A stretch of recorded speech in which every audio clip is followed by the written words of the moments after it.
We're here with Meredith. So Meredith, tell me about your journey to Europe and your racing in Europe. Yes. Well, sometimes you go in with a plan and everything goes according to plan. Sometimes you go in with a plan and it doesn't. And unfortunately, my last trip to Europe didn't go quite as well as I was hoping for. The Comtout race, it was a really hard race, you know, a new course, something that I'd never seen before, so different than any of the style of racing, style of courses over here in the US. So it was just kind of getting in and getting settled and relaxed and staying loose. And it was also really hard because if you didn't get a good start, there were very, very few places to move up because there was one line, and off the sides of the line it was snow, so you couldn't really pass through, you know, pass people in the snow.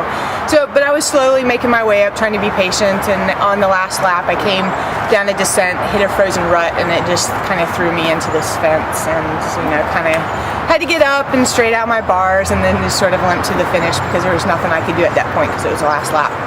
And then Zolder, yeah. Well, it was, yeah, that was tough because I had a mechanical issue that was keeping me from clipping into my pedals the whole first lap. And when you're riding in the snow and you're not in your pedals, it kind of, you're even at a more of a disadvantage. So I was losing spots, you know, we hit the snow, it was chaos, everybody started running, and I was running and I was actually making up spots, got on my bike, tried to pedal, and it just was not going anywhere with any speed and was getting past and just getting all frustrated. And it came off the ramp onto the pavement at the end of the first lap, and both feet came off my pedals and I hit the top tube and was just like skidding with my feet on the pavement for about 200 meters before I finally came to a stop and realized what my mechanical was, went to the pits and fixed it. But at that point I was dead last, and that little episode on the pavement really kind of freaked me out, scared me a little bit.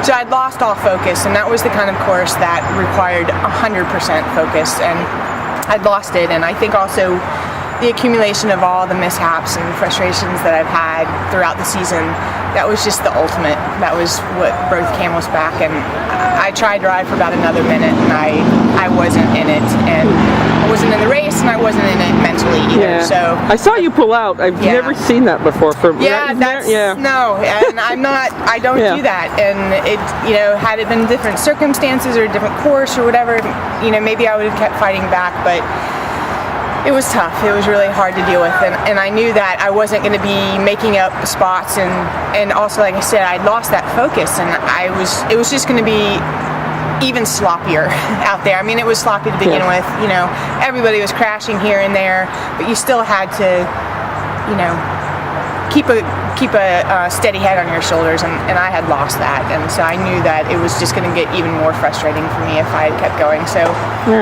I did what I've never, you know, done before, and I pulled off the course.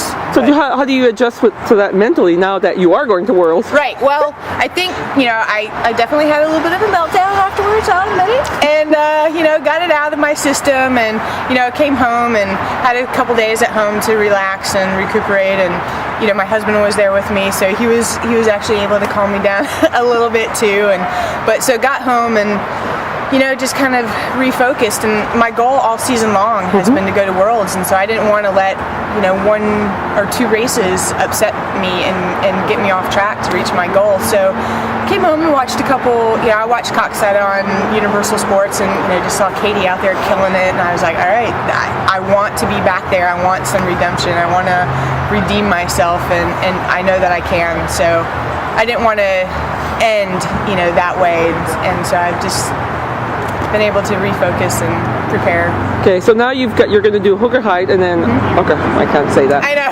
And then yeah. And then the World. So what's your preparation for that World Cup? Well, Hoogerheid. So of the 4 World Cups that I've done, each one has been a different race, and so Hoogerheid will be the first World Cup that I've done before. So I actually am somewhat familiar with the course from last year, and I know that it's rutted and it's going to be a tough course, and I hopefully will be staying in that area near Hoogerheid when I go back over this trip, and so I don't know if it'd be possible to maybe get out there and ride a little bit of the course, you know, several days prior to the race, but it's at least now I know a little bit more what to expect from that, and and I've had good training out here in California, and I'll go home to Colorado where it's probably going to be some trainer time because we just got hit with another snowstorm. So, but that's okay. It's it'll be the short intensity stuff that I really need to do. The final prep to get ready for those kind of races, and then I'll fly over on the 19th with Cody, and then we'll just be over there getting ready, getting our minds set, to have some really good races. So this is your second time to Cross Worlds. Yes. So how different is your preparation and your nerves going into this one?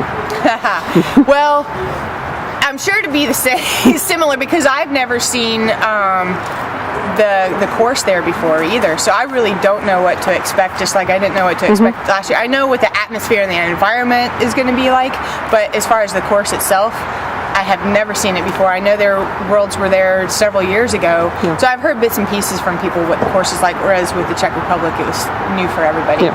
So yeah, I'm not going to get too hung up in that yet until I get over there and see it for myself. I think we'll be there the Thursday before the race, and so we'll have a few days to get out there and mentally prepare and physically prepare.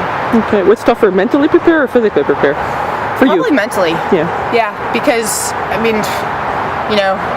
think physically I know what I'm doing. It's the mental part of it that's still so new to me, and how to focus, and then also how to not let my nerves get to me, and to stay loose and relaxed out there.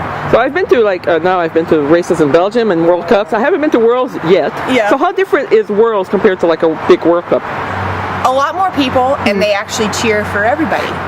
Because you have people from all over the world there cheering for their country, and the races from their country. Whereas I think you probably noticed, I don't know, at the World Cups, there's thousands of people there. I mean, there's 10 times more people at those races than there are here in the U.S., but they cheer for the first 5. Yeah, I called it a wall of silence.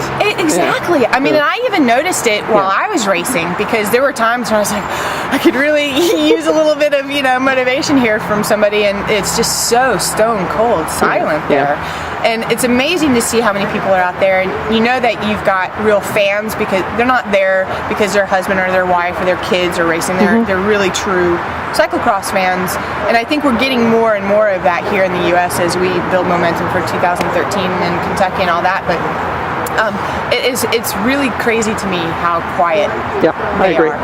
I think they're just out there for a big party too. So last one. So what's your goal for Worlds? What would make it a good one for you? Well, I finished 12th last year, so if I can better that. That's pretty tough. It's a strong field. Yeah, I know. It's a very strong field. So and everybody's coming into form. Yes, of course. exactly. So, I mean, I don't want to say anything yet until I have gotten there and seen it myself, but for sure, if I could better my result.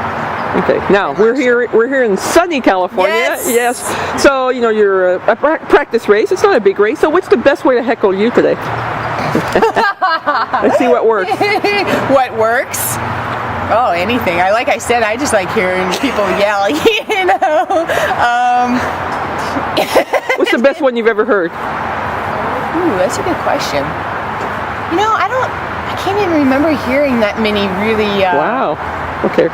Really rude ones. We're gonna have to fix that. Yeah, you'll have to come up with something good, and then ask me after the race and see.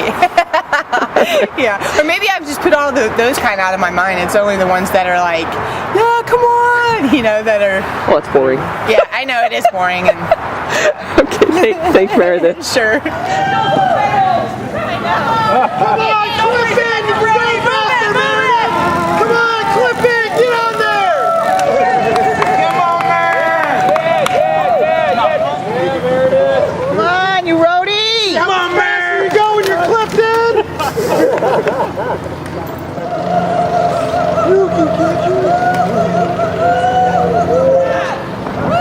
Get on the wheel! Come on, there! Go! Come on! Come on, JoJo! A waving pedal! You're so hot! Oh.